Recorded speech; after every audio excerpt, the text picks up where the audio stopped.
this is my review of that time I got reincarnated as a slime.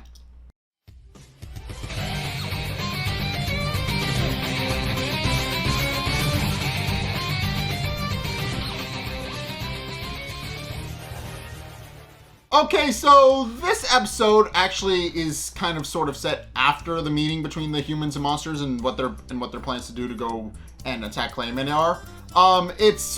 Because the meeting kind of gets extended mainly because of Ramiris' warning from 2 episodes prior. But it only gets elaborated on here. But after the meeting, Rimuru decides to question Ramiris about what she met, and also recognizes Beretta, the golem that he made for Ramiris a long time ago, and after catching up with Beretta and telling her to continue fulfilling to the best of her abilities to actually serve Ramiris. They then proceed, but Beretta then remembers that Ramiris actually had something to say and that she shouldn't be dawdling, but Ramiris is too engaged in her romance manga to actually kind of give Rimuru the time of day. So Rimuru threatens to spoil the manga for her if she doesn't spill the beans. At which point she explains what she actually meant. As it turns out, and something we already knew, but is being actually explained to Rimuru for this first time, is that Clayman has actually engaged Walpurgis and actually has the backing of both Frey and Milim. And when Rimuru shows visible confusion about what's going on, she explains that the Walpurgis will most likely result in a war. Although Ramiris doesn't go on to explain that the Walpurgis Banquet isn't actually supposed to be like a declaration of war or anything like that. It's just that it meets several times, and usually when a bunch of demon lords congregate in one place, it winds up being a huge mess for anybody who happens to have crossed them. And the main reason it's revealed that she actually doesn't want to go to war with Rimuru since she likes Rimuru. And explains that but doesn't go on to explain that the main reason Clayman is actually having Walpurgis held is to both explain the announcement of becoming a new demon lord about how Rimuru has since become a demon lord, and more importantly, because for the goals of Clayman, is that Milim is believed to be dead, and because of that, Demon Lord Carrion was actually arrested and attacked as a result of a non-aggression act. Because he told Rimuru about Milim, Rimuru then proceeded to kill Milim. And it's only after Rimuru hears all of this and figures out what exactly is going on that he finally realizes that Clayman is likely using that as a bargaining chip to get the other Demon Lords to do what he wants, and then proceeds to explain to Ramiris that Milim isn't dead. And at which point Milim then proceeds to introduce herself to Ramiris, and after a very comically long scene of her thinking everything over, she eventually realizes that Clayman is indeed lying and realizes that Clayman is actually a bad guy. Which then reaffirms her statement about how she wants to help Rimuru, and then declares that she's actually going to move in. Much to Rimuru's annoyment, since he points out she can't just do that, and she can't just set up an entrance to her labyrinth in the middle of Tempest Nation. She can't just up and do that. But in case after that because of all this new information, Rimuru then proceeds to decide and take a break. And they all convene in the bathhouse. And there's just a really cute and fun, kind of funny scene of Trainee and her sister Treya. They're just fawning over Ramiris and bathing her, which is kind of cute. And Ramiris is just really happy for the attention. And all while Aaron is just sitting there watching and just kind of soaking it all up and just taking the moment in. And Rimuru points out that they seem to be having a bit of fun and kind of decides that he should have gone over there instead of meeting with the other guys. So yeah, he's in a bath with the four leaders. He's currently in his slime form. And after a very comical scene where it's revealed that Erlude actually can't feel the water because of his homunculus body, and asking his daughter how the water feels, which she then responds by throwing a washpan at him, and it hits him on the head. He then proceeds to kind of strike up a bit of a he decides that the best course of action for now that Rimuru and Erlude have allied themselves is to build a road between the Jura Tempest Federation and Thalion. And Rimuru agrees on the grounds that they're able to turn it into a toll road, and Erlude concedes to that condition on the grounds that they're allowed to negotiate the toll itself every couple of years. Which Gazelle Dorgo actually remarks is asking a little bit too much, and Erlude just kind of snaps back at him. And also at the end of this scene, there's actually a really comical scene of Beretta actually sitting in the bath herself, and Ramiris wondering if she actually rusts or not. So it's very funny, but it's a very funny scene. But then it continues onward to the actual plans of war, which is where they actually proceed to get ready and declare their means of how they're actually planning to proceed forward. But before the war meeting actually takes place, Ramiris once again reasserts the fact that she wants to move in and actually move into Tempest, pointing out, although Rimuru points out that he can't really make that decision himself, and also points out that Trainee and Tree are the forest's caretakers, and that they can't be there to fawn over Ramiris every time she wants to. But when Trey and Trainee actually voice their opinions, pointing out that they don't really mind, Rimuru relents and decides to let Ramiris move in. So Ramiris is going to presumably build an entrance to her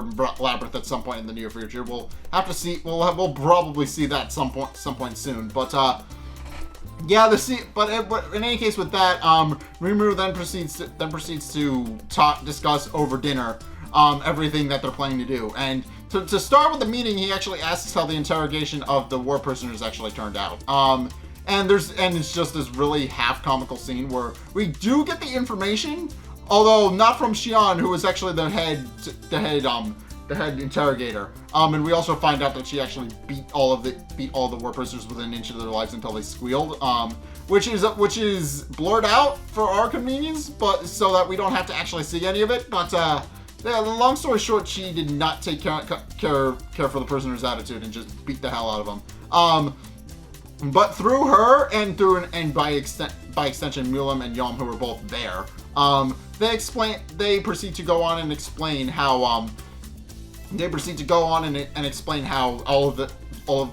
what Edmaris's entire motivation for actually starting the war with Tempest was.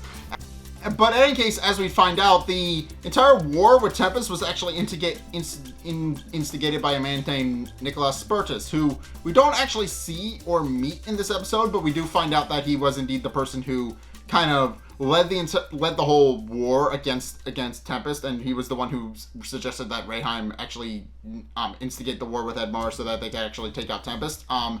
And obviously his entire idea behind that is to actually promote himself so that he can gain more favor within the church.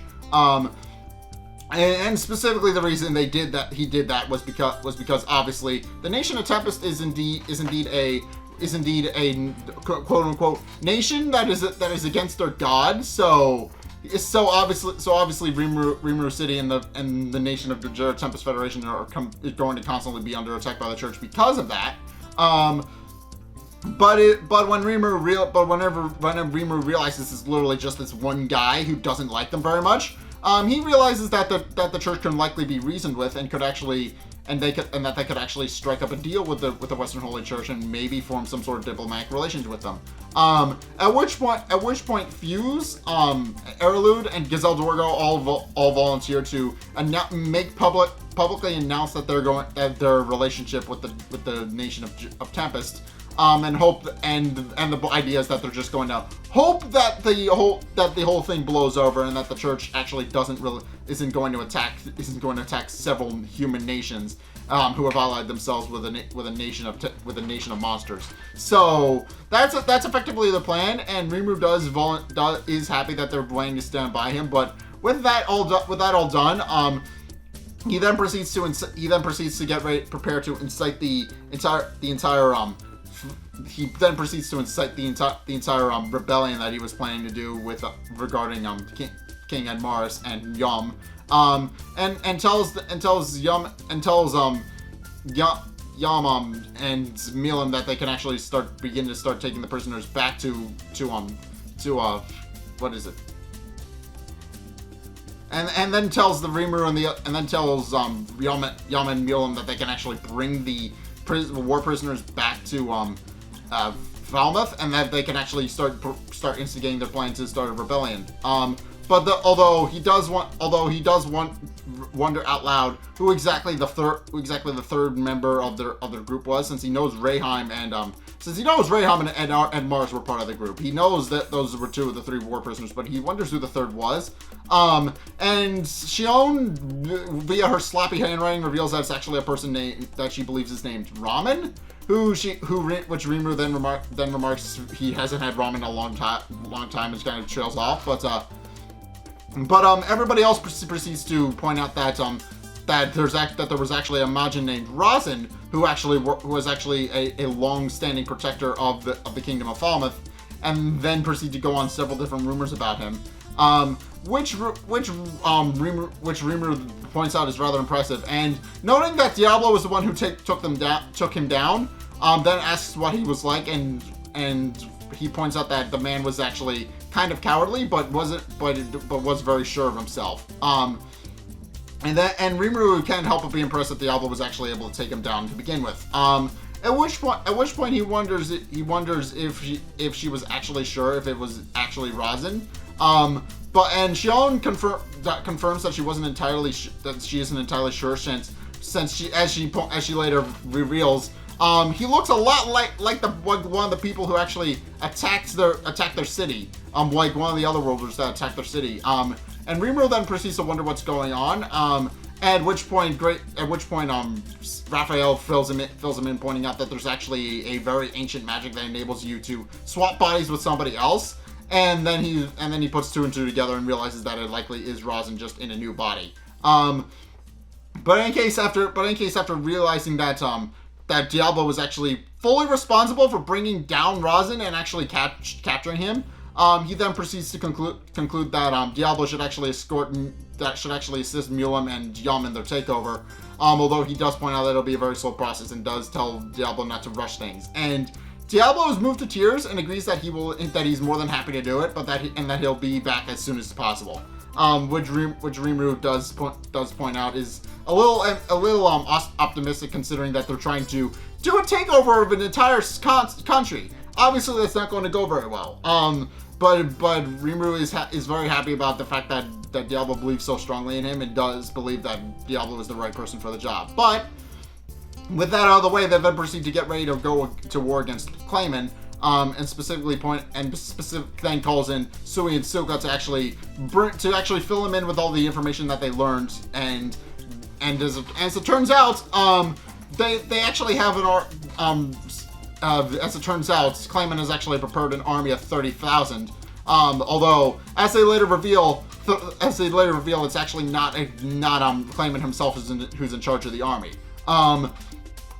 And Rimuru is also a little confused as well, pointing out that the army is a little too small to be taking over Tempest, especially since we've seen Rimuru take down an entire army by himself. So yeah, we know that he knows that that's a little bit on the small side, but as we find out from Mulam, apparently the guy actually in charge is a man named Yamza, who is revealed to be one of Clayman's quote-unquote 5 fingers, which are effectively his 5 most powerful servants. And Mulam was one. She was the ring finger. And points out that they actually did not see eye to eye, because Well, as it turns out, he joined Clayman willingly, and Mulan did not. So for that reason, she and Yamza did not see eye to eye. But she does confirm that he is indeed a very powerful Majin, and that they will need to be careful since he is very dangerous in his abilities.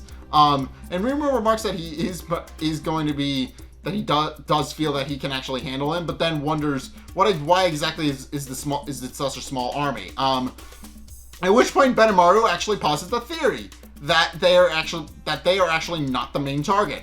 And Rimuru quickly realizes that if they're not the main target, then somebody else would have to be in their stead.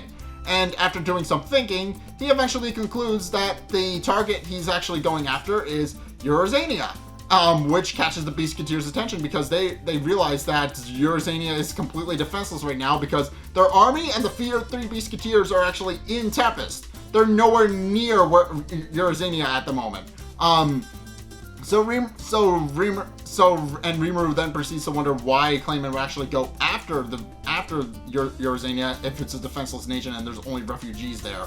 At which point Raphael then proceeds to posit another theory that it's possible that Clayman is actually planning to use the refugee, and we already know this, but Clayman is planning to use the refugees to ascend to become a true Demon Lord, since at current he's only a Demon Lord seed. He hasn't fully ascended. He hasn't completely ascended yet, and unless Rimuru can stop him, he's planning to using the refugees.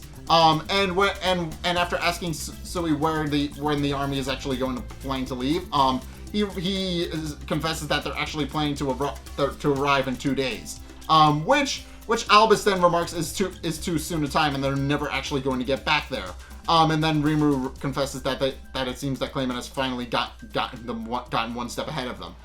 So yeah, things are going to be interesting. First and foremost, Rimuru now knows what Walpurgis is, and he now knows that Clayman is actually planning an entire thing to actually go off and try and take down Rimuru by effectively turning all the Demon Lords against him because of a non-aggression act and also an aggression pact that Rimuru didn't break. And also the fact that Rimuru declared himself as a Demon Lord even though he is. Obviously that's not going to be taken very lightly by the other Demon Lords. So obviously Rimuru is going to have to figure out how to actually deal with that, nip that in the bud when it comes to it. But more to the point, there's now an undefended nation that is suddenly going to find itself in the brink of another war because Clayman is so selfish in his desires to become a Demon Lord that he would literally just wipe out an entire country full of refugees who at current are just kind of waiting for their leader to come back. So yeah, that's gonna be very interesting to dissect going forward. So now that begs the question of how is Rimuru going to actually get to the nation and actually save them? That's going to be interesting to see. But in any case, that's my review of That Time I Got Reincarnated as a Slime. What did you guys think? Let's get a discussion going in the comment section down below, or over on my Discord server, link in the description. Anyway, thank you guys so much for watching. If you enjoyed, be sure to like, comment, and subscribe. Also, be sure to follow me on Twitter in the description below. If you want to keep up to date with what's going on with the channel, then my Twitter is the best way to do that. Also, if you want to support me, be sure to go check out my Patreon in the description below as well. It's only a couple bucks a month. It gives you guys access to a bunch of cool perks, and I'm always saying thanks. So I would recommend going to check that out. If you can help fund and support me, then by all means go and do that. It helps me make future projects for you guys. So by all means, go check that out. And also, finally, if you want to see more content from me, then there are 2 ways you can do that. One is by checking out my Twitch down in the description below. You can actually go there by clicking the link in the description, or by going to twitch.tv/ZackMotor/Switch. Link should be on the end screen, so be sure to go check it out that way as well. And second is the other way you can actually help support me is by going to check out the videos linked on said end screen. The top video is the most recent video. It may or may not be this one. Whereas the bottom video is a video recommended to you based on what you've already seen from me. So, if you want to try something new, or see more of what you like, then be sure to check both of those videos out. But, regardless of whether or not you do any or all of those things, thank you guys so much for watching, and also next time I'll see you guys in the next video. Peace!